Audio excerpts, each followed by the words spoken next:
പ്രമീളയാണ്. മനസ്സിലാക്കി കളഞ്ഞല്ല. പിന്നെ നിനക്ക് സുഖമാണോ? എന്ത് കാര്യം? നിന്റെ വൈഫ് അടുത്തുണ്ടോ? ആ സൈക്കോ അവിടെ വെട്ടിയുടെ തടിക്കഷ്ണം വരെ കിടപ്പുണ്ടോ? വെറുതെ അവളെ പറ്റി സംസാരിക്കുന്നത് എന്റെ മൂഡ്. It's really sad. ഫോണെന്ന് കൊടുക്ക്. ഫോണോ? കൊടുക്കട്ടോ. ഹലോ, ബോംബെറിഞ്ഞ് കൊന്നു കളഞ്ഞ മധുവിന്റെ ഭാര്യ. ഓഹോ, താൻ മരിച്ചില്ലേ? പത്രത്തിൽ ചരമകോളത്തിൽ തന്റെ പേര് കണ്ടല്ലോ. കുറച്ചു മുമ്പ് മധുവിന്റെ ബോഡിയിൽ നിന്ന് റിക്കവർ ചെയ്ത സാധനങ്ങളെല്ലാം പോലീസുകാർ കൊണ്ടുവന്ന് തന്നു. എന്താ നിന്റെ ശബ്ദത്തിനൊരു മാറ്റം? കൂട്ടത്തിൽ ആ മോതിരം മാത്രമില്ല. അതെങ്ങാനും കയ്യിലുണ്ടെങ്കിൽ ഓർത്തോ, അതിട്ടവരൊന്നും അധിക നാള് വാണിട്ടില്ല. ഒരു ജാതിയല്ലേ കണ്ടല്ലോ. അതിന് നിങ്ങൾ വീണവരല്ലേ കണ്ടിട്ടുള്ളൂ, വാണവരെ കണ്ടിട്ടില്ലല്ലോ. അയ്യന്റെ മോനെ, ഇതുപോലെ ഏതെങ്കിലും പൊനത്തിനകത്തിരുന്ന് എനിക്കത് പറയാം. നീ തിരുവനന്തപുരത്തിന് വന്ന് നോക്ക്.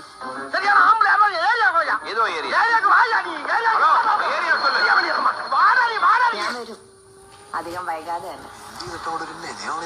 ഇതുവരെ ലതീഫ് അങ്കിളിന്റെ പേനത്തുമ്പിലെ ഇമാജിനറി ഗ്യാങ് മാത്രമായിരുന്നു പിന്നു ഗ്യാങ്. ഇപ്പൊ അങ്ങനെ അല്ലല്ലോ. നീ തമാശ പറഞ്ഞു കഴിഞ്ഞെങ്കിൽ പോയി വല്ലതും കഴിക്കും. തമാശ അല്ല, കാര്യമായിട്ട് കഴിച്ചിട്ടില്ല. എങ്കിൽ നീ വന്നു നോക്ക്, നമുക്ക് കാണാം. ആ കാണാം. എന്റെ പൊന്നു മണ്ടന്മാരെ. ഇപ്പോൾ കിട്ടുന്ന പ്രധാനപ്പെട്ട ഒരു വാർത്തയിലേക്ക്. കൊച്ചിയിൽ സഹോദരിമാരെ പീഡിപ്പിച്ച കേസിലെ പ്രതികൾ പോലീസ് പിടിയിൽ. ഇതിന്റെ പിന്നിൽ വമ്പൻ സ്രാവുകളും നീലത്തിമംഗലവും ഒക്കെ ഉണ്ട്. ഈ കഴിഞ്ഞ 21-ാം തീയതി ആ കുട്ടി നിന്റെ ഫ്ലാറ്റിൽ ഫുഡ് ഡെലിവറിക്ക് വന്നു. ഇപ്പൊ ഞാൻ ഓർക്കുന്നുണ്ട്.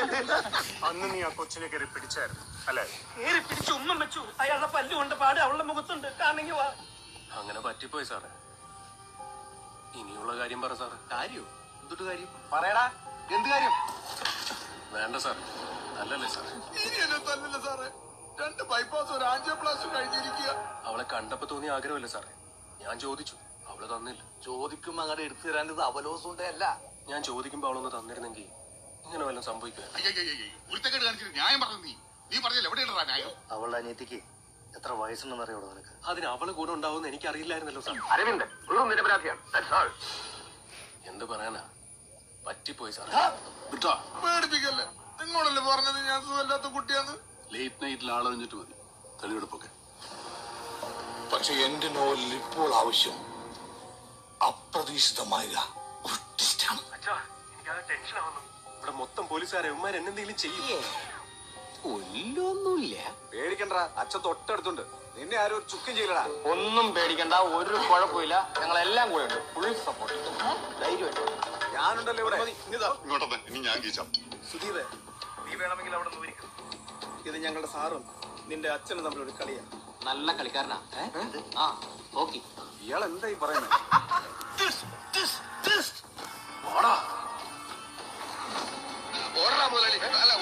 அப்போ வந்தான் தலைவர் அவன். வந்தா சுட்டா செத்தா ரிப்பீட், வந்தா சுட்டா செத்தா ரிப்பീറ്റ്. അപ്പൊ എന്തായാലും സംഭവം നമ്മുടെ പെട്ടിക്കെട്ട് വടക്കം നമ്മുടെ വീക്ക്നെസ് ആണ്. കണ്ണനെ ആരെങ്കിലും തൊട്ടാ രാജു വെറുതെ ഇരിക്കില്ല, അത് സ്വന്തം അച്ഛനായാൽ പോലും. அன்புக்காக உயிர் கொடுப்பான், இல்லைன்னா உயிரே எடுப்பான். എവിടെയാണ്?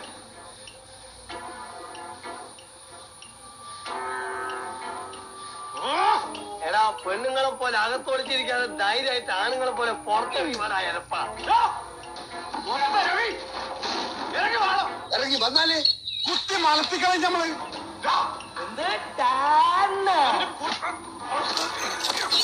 ഞാൻ കളിക്കൂല, പിടിപിടി.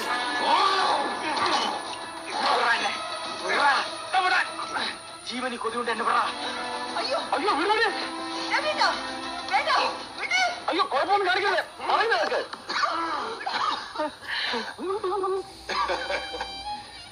എന്താ പവർ? നല്ല വേദന ഉണ്ട്.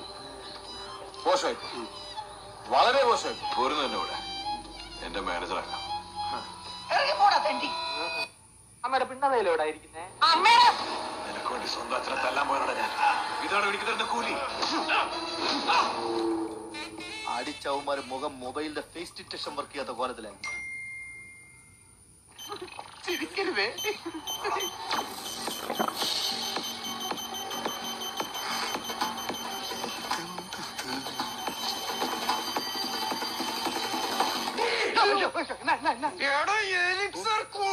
നിന്റെ അപ്പൻ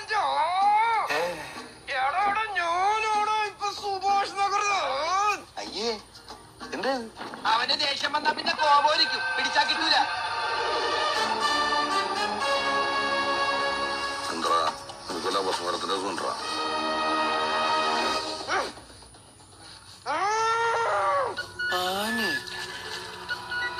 ഒറ്റ ഒരുത്തി കാരണം എന്റെ ചേട്ടനിപ്പോ മിസ്സിംഗാ. അതിനൊരു തീരുമാനമാക്കണം. ഞാൻ ഇവിടുന്ന് പോവില്ല. ഈ ചാക്കുട്ടിയോട് തട്ടിപ്പ് പരിപാടിയൊന്നും വേണ്ട. ചാക്കുട്ടി അറിഞ്ഞാൽ തൊട്ടിയാണ് തൊട്ടി. വിട്ടോ രണ്ടാളും സ്ഥലം വിട്ടോ.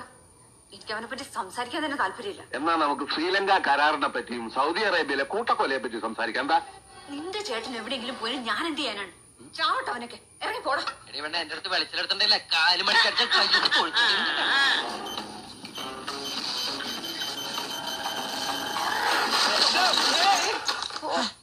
എന്തോ ഈ കാണിക്കണേ? നീ എന്ത് തേങ്ങയാണ് ഇപ്പൊ പറയുന്നേ? എനിക്കൊന്നും മനസ്സിലാവുന്നില്ലല്ലോ. നമ്മളൊക്കെ വളരെ പ്രശ്നമുള്ളൂ. പോലീസ് അറിയിക്കുമ്പോ മാണി പോലെ പറയും. ഇയാൾക്ക് എന്താണ് വയ്യേ? എന്നാലും ഇങ്ങനെയോട്ട് പെടുന്നു. ഇവന് തലയ്ക്ക് വല്ലതും പറ്റിയോ? പുറമേ പരിക്കൊന്നും കാണുന്നു.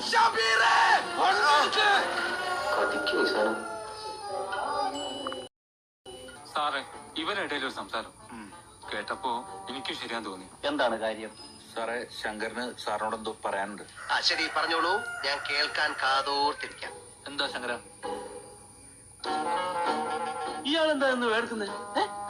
നീ എന്തെങ്കിലും ഒന്ന് പറയേ. എന്തെങ്കിലും ഒന്ന് പറയണോ? കുഞ്ഞുണ്ണി നിന്റെ ശബ്ദം ഒന്ന് കേക്കട്ടെ. ദൈവമേ വടിയായ അലയ കോപ്പ്. കേശവന്റെ മക്കളെ കൊണ്ടുവന്നില്ലേ? അതുപോലെ ഇവർക്ക് ഇവരുടെ മക്കളെയും കൊണ്ടുവരണമെന്ന് പറയണേ. കാഴ്ച ബംഗ്ലാവോ? ഫാമിലി ടൂർ എന്നാ വഴിമാറ്. കൊഞ്ചം തള്ളുക. ഡ്യൂട്ടി വിഷയത്തില് ഞാൻ ரொம்ப സ്ട്രിക്റ്റ് தெரியுதா? ഈ എന്ത് മിണ്ടാഞ്ഞ് ഞാൻ വാങ്ങിപ്പോയോ?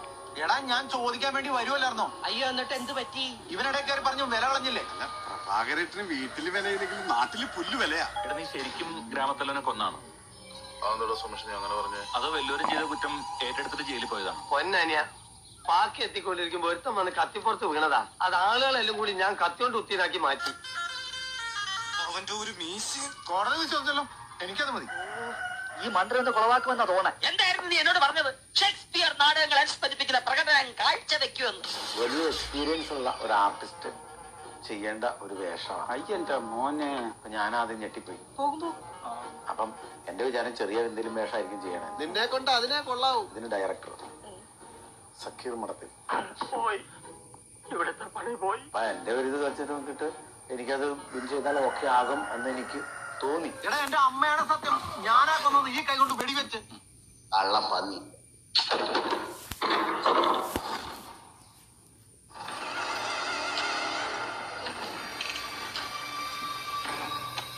ഇങ്ങനെ ഇതിന്റെ വെടികൊണ്ട് വന്നിയപ്പോ ഓടി വരുന്നത്. ഒറ്റയ്ക്കാണെന്നുള്ള തോന്നലൊന്നും വേണ്ട കേട്ടോ.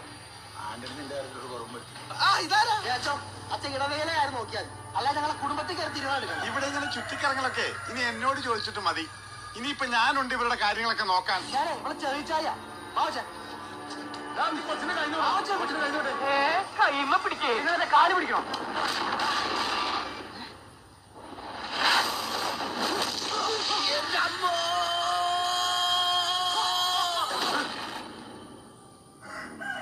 എവിടെ ഇത് വന്നിറങ്ങിയേ? ശുക്രനിലോ? പെണ്ണിയുടെ ഒടുക്കത്ത് ചവിട്ട് കഞ്ഞി ഇറങ്ങുന്നില്ല. അവരുടെ കുടുംബ പ്രശ്നം. അതിനെ നീ ഒന്നും ഇതിൽ ഇടപെടണ്ട. അപ്പൊ അങ്ങനെയാണെങ്കിൽ പിന്നെ നമുക്ക് പറഞ്ഞ പോലെ ചെയ്യല്ലേ? എങ്ങനെ പറഞ്ഞു പോലെ? അതിപ്പോ കുടുംബ പ്രശ്നം തീർക്കാൻ തന്നെ അവരിവിടെ കൊണ്ടുവന്നേ. നാ ഇവിടെ കിടക്കല്ലുള്ളി മതിയായിട്ടില്ല. അച്ഛൻ കേട്ടോ വെച്ചോ? ഇല്ലടാ, അച്ഛൻ കണ്ടില്ല. അച്ഛൻ ഇടവേള കാര്യങ്ങൾ മാത്രമേ ശ്രദ്ധിക്കാറുള്ളൂ. വേണ്ട, കളിയാക്കണ്ട. ഐബ്രോസിന്റെ പഴയ സ്വഭാവം എടുപ്പിക്കല്ലേ.